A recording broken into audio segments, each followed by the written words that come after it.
We've already taken a look at the luckiest single-season NFL teams of the Super Bowl era, and now it's time to look at their counterparts, the unluckiest. There are two things we learned from the introductory video on this topic, link in the description below. The first is how we determine who's lucky and who's unlucky.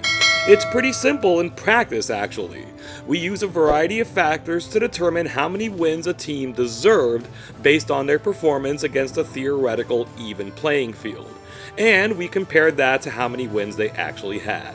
The more actual wins, the luckier they were. The fewer actual wins, the unluckier they were. The other thing we learned is that the high end of lucky teams achieve their status at a much higher rate than the high end of unlucky teams. So these luck scores are coming in quite lower. We now proudly present to you the 25 unluckiest teams of the Super Bowl era.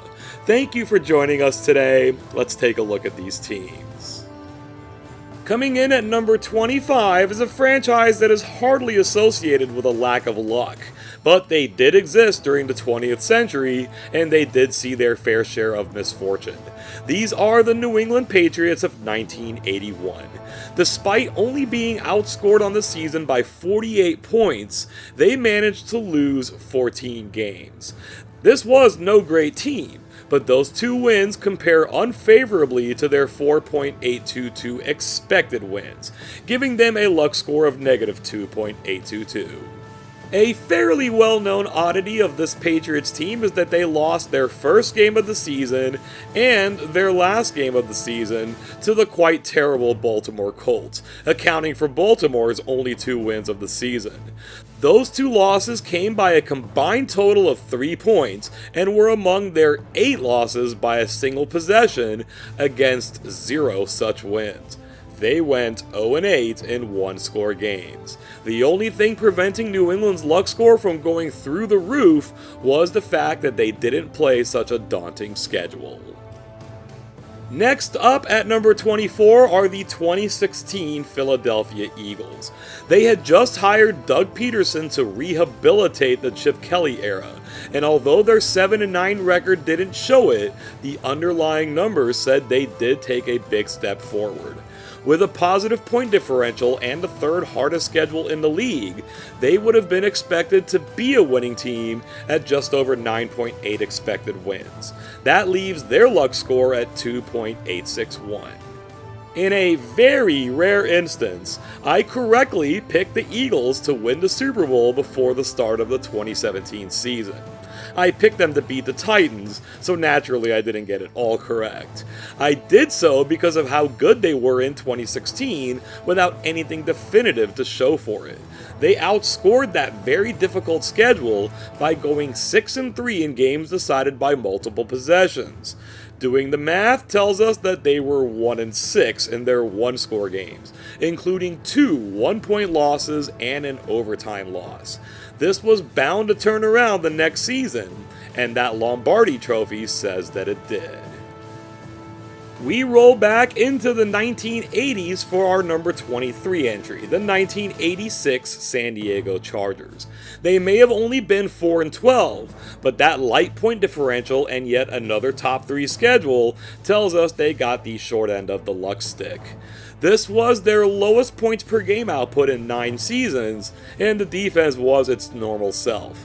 But they still showed enough as a team to garner about 6.9 expected wins, good for a luck score of negative 2.867.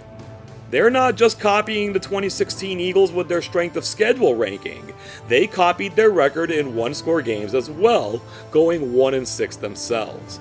They won their first game of the season in emphatic fashion, but they followed that with a 7-game losing streak, 4 by 4 points or fewer, 2 of those by a single point.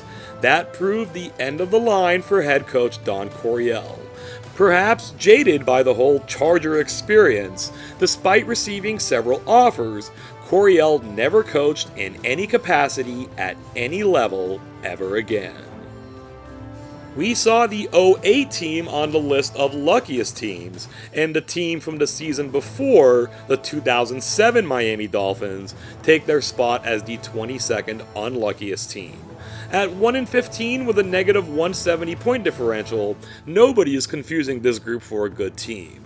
But their top-level schedule, moved along by having an undefeated regular season divisional opponent, gave them an expected win total of 3.8 and change, giving them a luck score of negative 2.872. Miami actually started the season 0-13 and was on the brink of becoming the only franchise with both an undefeated and a winless regular season in a year that was played to its completion. They needed overtime in that 14th game to get that one win. In doing so, they become our third consecutive entry to go exactly 1-6 in their one-score games.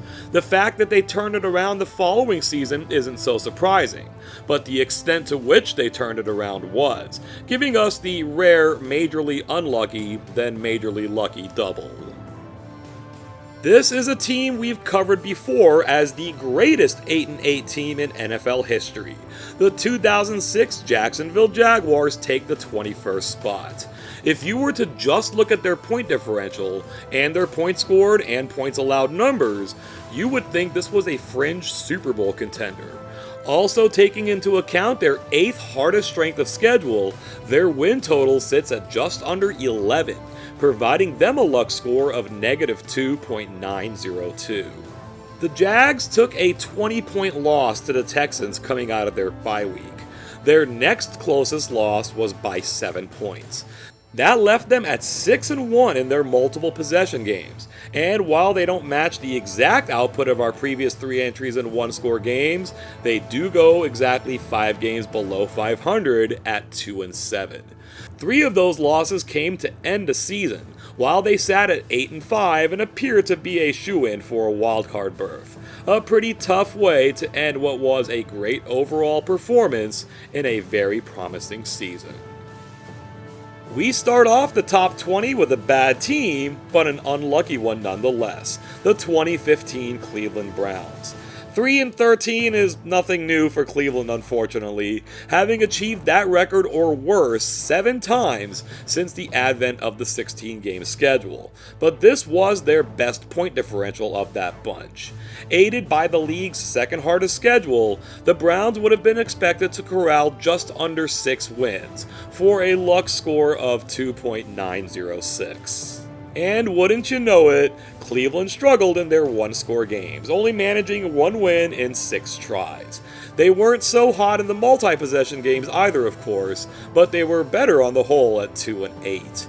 They were plagued by the same problems they've always had, a culture of dysfunction that's most notably seen in their coaching hires, their poor drafting, and their front office turnover. But in this particular season, while they clearly weren't any good, they were still unlucky. We go back a few seasons but stay in the AFC North for our number 19 entry, the 2010 Cincinnati Bengals. Despite staying out of the bottom quarter of the league in points scored and points allowed, they were only able to go 4-12. A minus 73 point differential against the league's 3rd hardest schedule isn't altogether bad though, and their expected win total of just about 6.9 suggests they were on the edge of being a 500 team. Their luck score is negative 2.924. Coming off of a division championship the season before played a role in that difficult schedule, but so too did having 2 excellent division rivals in the Steelers and the Ravens. They managed a single win over Baltimore, but lost their other 8 games against teams that made it to the playoffs. 5 of those by a single possession. Overall, they won 2 games each by single and multiple possessions, but they took 8 losses by 8 points or fewer. A classic example of a team that is better than its record. They weren't just defending Super Bowl champions, they were back-to-back defending Super Bowl champions. Coming in at number 18 are the 1999 Denver Broncos. At 6-10, they have one of the worst records for a defending champ, but they're not one of the worst overall. The league's hardest schedule, coupled with only a negative 4 point differential, left them with an expected win total of almost 9, and a luck score of negative 2.939. Most people have pointed to John Elway's retirement as the reason this all took place, and while he is unquestionably a franchise legend, he wasn't their main star on the field anymore. They started 0-4 and lost the reigning league MVP in Terrell Davis to a knee injury that didn't end his career, but left him a shell of his former self. With the defense aging out and a wasteful 3-8 record in one-score games, a step back doesn't shock the senses. That doesn't prevent them from being an above-average team, even if their record didn't say so. Sliding in at number 17 are the 2013 St. Louis Rams. Now a full decade removed from their last winning season, the Rams put up a fight in going 7-9 this season. Their point differential was fairly reasonable for that record, sitting at -16, but less so given that second hardest strength of schedule. Their expected win total of just under 10 said they should have been a winning team, but it didn't happen, leaving their luck score at -2.961. That decade of non-winning seasons by the Rams played a major role in the NFC West putting out some of the worst performances by a division in the entire Super Bowl era. In contrast, their performance this season played a major role in making the 2013 NFC West the single best division in the entire Super Bowl era. They won 6 games by multiple possessions, but lost just as many, leaving them at 1-3 in one-score contests. And that win came in Week 1 at home against the Cardinals. Otherwise, they went 0-5 the rest of the way within that arduous division. We're 10 entries in, and we're seeing our first franchise show up twice. At number 16 are the 1990 San Diego Chargers. They pulled off the old trick of having a losing record with a positive point differential, going 6-10 and +34 respectively. Their numbers here suggest an above-average team, as does their expected win total of almost 9. With their luck score just a smidge behind the 2013 Rams at -2.962. I'm going to be honest, even though I was very much around in 1990 and remember that season very well, despite my desire to erase it completely from my memory, I can't say I remember much, if anything, about this team. They just existed, I suppose. This was the year they brought in GM Bobby Beathard, who selected a Hall of Famer and an all-time great with his first draft pick in Junior Seau. They had a winning record in their multiple possession games at 6-5, but a winless record in their one-score tilt at 0-5. Chargering, before we called it chargering. Another hard luck team that just wasn't that great to begin with. At number 15 are the 2009 Tampa Bay Buccaneers. A 3-13 record isn't all that pretty, and neither really is that -156 point differential. But that strength of schedule was something else.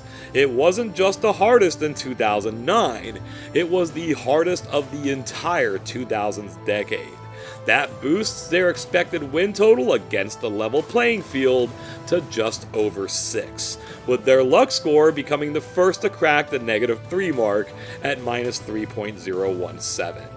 Taking it even further, in the past 25 seasons, only one team, the 2010 Buffalo Bills, had a harder schedule than that of the 2009 Bucs, and they missed out on this list by half a point in luck score.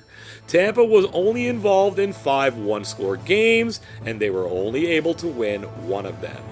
They had to give up one of their home games to the international market, and that just had to be against the New England Patriots. In what would simply appear to be another losing record in a sea of them, this particular Bucs team got the short end of the luck stick. They are the only franchise with 2 appearances to this point, so why not pile on a third? Taking 14th place are the 2000 San Diego Chargers. Like the 2008 Dolphins, they're a bad team, but worthy of something better than that 1-15 record. They happened to avoid finishing last in both points scored and points allowed, and they did face the league's second hardest schedule. Their performance gave them 4.025 expected wins, still not that great, but still a luck score of negative 3.025. These were some dark days for the Chargers franchise. Outside of a mini run in the mid-90s that included a Super Bowl appearance, which of course ended in a shellacking, there wasn't much in the way of hope. Again, like the 2008 Dolphins, they accrued double-digit losses before grabbing win number 1 in a close game by 1 point on a late field goal. Their 8 other games decided by a single possession all went down as losses, 6 by 3 points or less, with one of those in overtime. Brutality. At the halfway point, we have our first winning team and our first playoff team, with the 2015 Seattle Seahawks at number 13. This was their 4th consecutive season allowing the fewest points in the league, buttressed by a top 5 scoring team as well. Yet they only went 10-6 against the top 10 schedule. They won a playoff game, giving them 11 wins on the season, but their expected total was Super Bowl worthy at just over 14, landing them a luck score of negative 3.028. Seattle had a rough start to the season, losing their first game in overtime and losing their second by 10 points. That would be their most lopsided loss of the season. 8 of their 10 wins were by multiple possessions, while the remaining 4 losses were all by a single possession, including another one in overtime. They had to share the conference with 2 excellent teams in the Cardinals and the Panthers. They were indeed lucky to beat Minnesota in the playoffs after a very short field goal miss from Blair Walsh, but their one Achilles heel, their offensive line, came back to bite them against Carolina, falling behind 31-0 before ultimately losing 31-24. Let's go all the way back to the beginning of the Super Bowl era to the 1966 Minnesota Vikings, before they became kings without crowns, at number 12. At 5 games under 500, they were only outscored by 12 points on the season against what was tied for the league's hardest schedule. The pre-merger NFL was pretty top-heavy, so Minnesota was never getting to that level. But their 4.5 wins, when considering their tie, left them well short of their 7.5 and change expected wins, placing their luck score at negative 3.032. Outside of that tie, the Vikings played 5 other games that came down to a single possession. They only won one of them, but it was a big one, taking down Vince Lombardi's Green Bay Packers at Lambeau Field. Since their expansion season of 1961, Minnesota had only had 1 winning season and no playoff appearances, which was enough for head coach Norm Van Brocklin. He was replaced by Bud Grant, and another losing season followed. They wouldn't have another one until 1979. So maybe this season wasn't too bad for the Vikings after all. You've gotta be kidding. Actually, never mind, it's the Chargers, so no, this isn't a surprise. 20 different franchises have yet to appear on this list, and no other franchise has made a second appearance. But here are the Chargers making their 4th, coming in at number 11 with the 2005 squad. We've touched on this team several times before, so we're just going to let these numbers speak for themselves. Their 9 actual wins fall way short of their plus 12 expected wins, giving them a luck score of negative 3.058. The Guinness World Record for the longest novel ever written is this French title by Marcel Proust, which I won't even try to pronounce. It's best known in English as Remembrance of Things Past. Clocking in at over 9.6 million characters, it would not be long enough to cover the misfortune and dread surrounding the Chargers franchise and this season in particular. It shows how fine some of these margins are that this team didn't make the top 10. Only 2 teams with winning records rank higher, and those teams have C-scores well into the 30s. Lightning can strike more than once. It can strike 4 different times. In a sense, every NFL team, well, almost every NFL team, should consider themselves unlucky to be part of the dreadful 2020 NFL season. But the Atlanta Falcons are the true unlucky ones here at number 10. That 4-12 record says nothing about this team that was only outscored by 18 points on the season against the league's second hardest schedule. Their expected win total rises all the way to just over 7, giving them a luck score of negative 3.064. We've got another team who won just as many games by multiple possessions as they did by a single possession, with Atlanta nabbing 2 of each. They took 4 losses by multiples, and they took 8 losses by singles. They held a late lead quite often, but couldn't do enough to hold on. An 0-5 start to the season led to the firing of head coach Dan Quinn, who got the raw end of the deal here. Atlanta has yet to make it back to the playoffs. Quinn reinvented himself as the Cowboys' defensive coordinator and just coached in the NFC Championship game. Do you, Atlanta? And we finally have a franchise other than the Chargers making a second appearance. Taking the number 9 spot are the 1975 New England Patriots. Despite about a league average offense, the Pats only went 3-11 while being outscored by exactly 100 points. While facing the league's third hardest schedule, New England found itself with an expected win total of 6.1. That left them with a luck score of negative 3.105. After nailing down a 500 record the season before, the Patriots started woefully out of the gates, going 0-4, only scoring a total of 31 points. They were able to find some life after that, getting their record to 3-5 until they ended the year on a 6-game losing streak. Most of their games were decided by multiple possessions, with only 4 coming within a touchdown, and naturally they were on the wrong end of all of them. There was something with this team though, and that came to fruition the following season with their excellent 1976 campaign. For the second time, we have a 2-time defending Super Bowl champion on the list. But unlike the 99 Broncos, this 1976 Pittsburgh Steelers team at number 8 was a juggernaut. 5th in scoring, 1st in fewest points allowed, and a top 10 schedule only brought forth a 10-4 record. With a playoff win, they jumped to 11 wins, but their expected win total was a staggering 14.12. Giving them a luck score of negative 3.12. It was a 1-4 start to the season that hurt this team, with 3 of those losses coming by 3 points or fewer. However, they went 9-0 the rest of the way, with only 1 of those victories coming by a single possession. Furthermore, they allowed a total of 28 points, with 16 coming in just 1 game, while pitching 6 shutouts. One can make the case that this was the greatest Steeler team of all time. They simply ran out of gas in the AFC Championship game, beginning and ending the season with losses to the Oakland Raiders. This easily could have been, and maybe should have been, the first and only Super Bowl three-peat. The number 7 isn't always so lucky. Taking that spot in the countdown are the 1982 Baltimore Colts, who officially went winless on the season.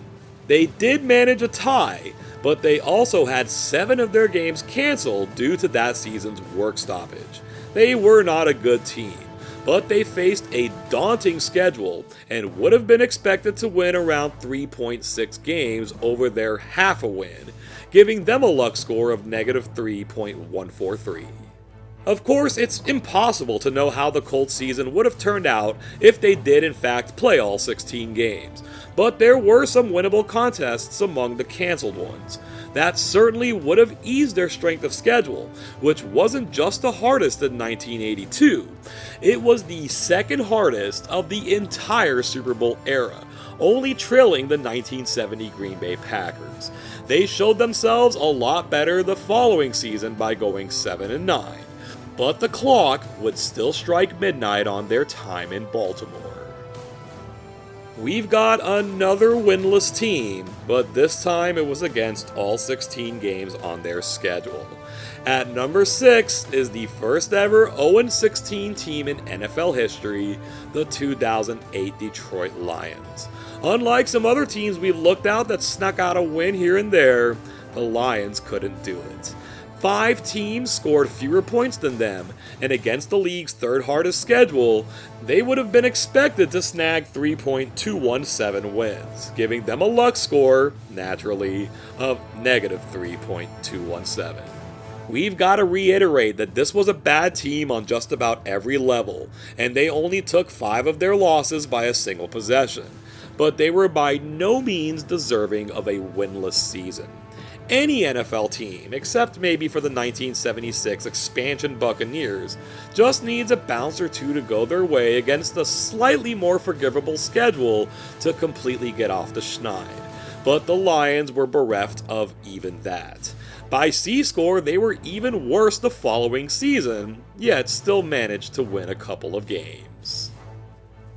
We enter the top 5 with the 1977 Kansas City Chiefs. In the NFL's final year with a 14-game regular season, the Chiefs only managed 2 wins against the league's hardest schedule. They managed to put some points on the board, but weren't very good at preventing their opponents from doing the same. All of that added up to an expected win total of about 5.25, dropping their luck score to negative 3.227. On days where their offense wasn't clicking, the Chiefs were susceptible to blowouts, and indeed they took 7 losses by multiple possessions. But they also took 5 losses by a single possession against just 1 win. Most of those came during a 6-game losing streak to end the season under interim head coach Tom Bettis. A 1-6 start under Paul Wiggin, punctuated by a disastrous 44-7 loss to the Browns, saw the end of the line for him. With the retirements of Willie Lanier and Jim Lynch, the Chiefs had nobody left remaining from their 1969 Super Bowl winning team. Another team with a brutal schedule takes the 4th spot, the 1979 Cincinnati Bengals.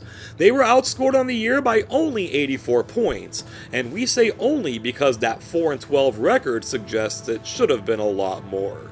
Like the 77 Chiefs, this team wasn't too bad at scoring, but no one was worse at allowing scoring.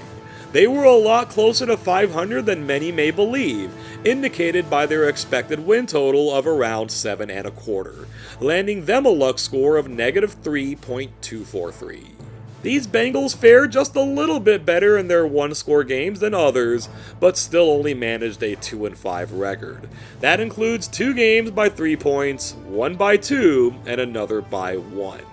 The AFC Central was tough, but they also had to play the top 3 teams of the NFC East, who all hit double-digit wins.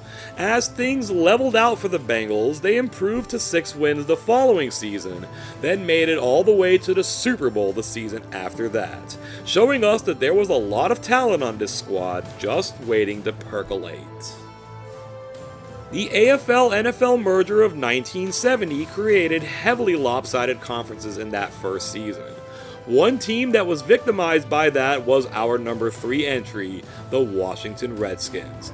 That 6-8 record is fairly standard against that negative 17 point differential, but this whole idea of a level playing field is what lifts this team's performance. Their expected win total of 9.3 and change suggests a team that should have been in playoff contention, giving them a luck score of negative 3.319. Sometimes rankings can be deceptive.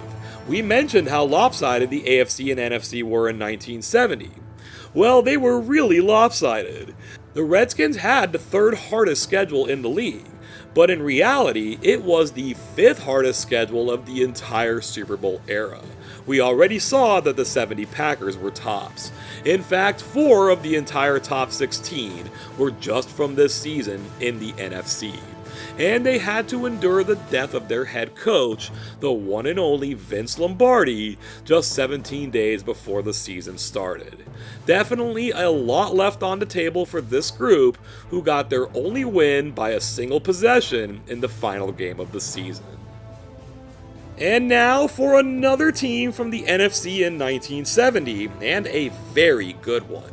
Taking the number 2 spot is the 1970 Detroit Lions. In most other seasons, this team would have been a leading Super Bowl contender, second in scoring, tied for second in fewest points allowed, fourth hardest schedule, but only a 10-4 record. Because of their performance and because of that schedule, their win total hovers all the way to just over 13.4, leaving this bunch with a luck score of negative 3.404. Those 13 plus expected wins come with the backdrop of a 15th game that season, since the Lions made it to the playoffs, where they infamously laid an egg in a 5-0 loss. Detroit's biggest flaw this season was being in the same division as the powerful Minnesota Vikings, against whom they took the sweep.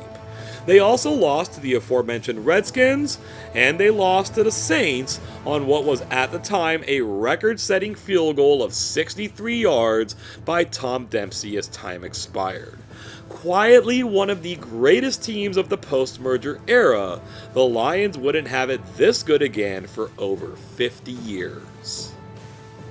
Taking the number 1 spot on this list are, maybe somewhat surprisingly, the 1969 Chicago Bears. In the final season before the merger, Chicago managed a single win, albeit by 31 points, against 13 losses, scoring the fewest points in the NFL. Playing against the league's hardest schedule in 1969, and the second hardest schedule between 66 and 69, hindered their ability to hit their true expected win total of 4.602, giving them the unluckiest luck score of them all at negative 3.602.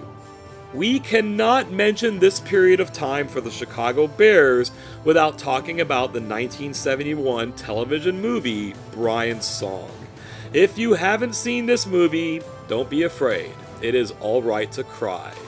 With the very real-life situation of Brian Piccolo encompassing them, Chicago struggled mightily against their division foes, scoring 27 points total in 16 games. They furthermore went 0-6 in their one-score games.